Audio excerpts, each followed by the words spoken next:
গত ৩১ ডিসেম্বর রাতে শরীয়তপুরের ডামুড্ডার কেওরভাঙ্গা এলাকায় ফার্মেসি বন্ধ করে বাড়ি ফিরছিলেন পল্লী চিকিৎসক খোকন চন্দ্র দাস।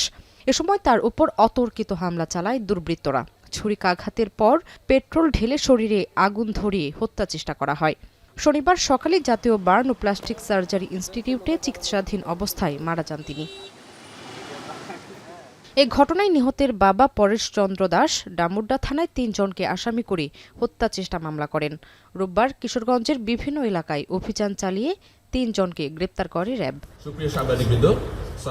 ৬ লাখ টাকা ছিনতাইয়ের জন্যই তাকে হত্যা করা হয়েছে বলে প্রাথমিকভাবে স্বীকার করেছে অভিযুক্তরা। রোববার বিকেলে মাদারীপুর র্যাব ৮ ক্যাম্পে সংবাদ সম্মেলনে এ তথ্য জানায় র্যাব।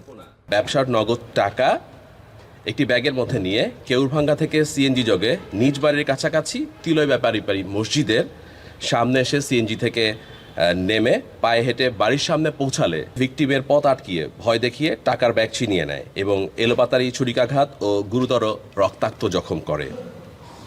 এক পর্যায়ে ভিকটিম আসামিদের চিনে ফেলায় আসামিরা হত্যার উদ্দেশ্যে ভিকটিমের গায়ে পেট্রোল ঢেলে আগুন ধরিয়ে দেয়। গ্রেফতারকৃত আসামিগণ উক্ত ঘটনার সাথে জড়িত বলে প্রাথমিকভাবে স্বীকার করেছে। আইনানুগ প্রক্রিয়া শেষে আসামিদের সংশ্লিষ্ট থানায় হস্তান্তরের কার্যক্রম প্রক্রিয়াধীন রয়েছে।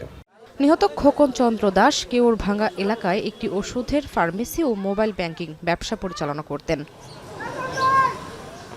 এখন শরীয়তপুর।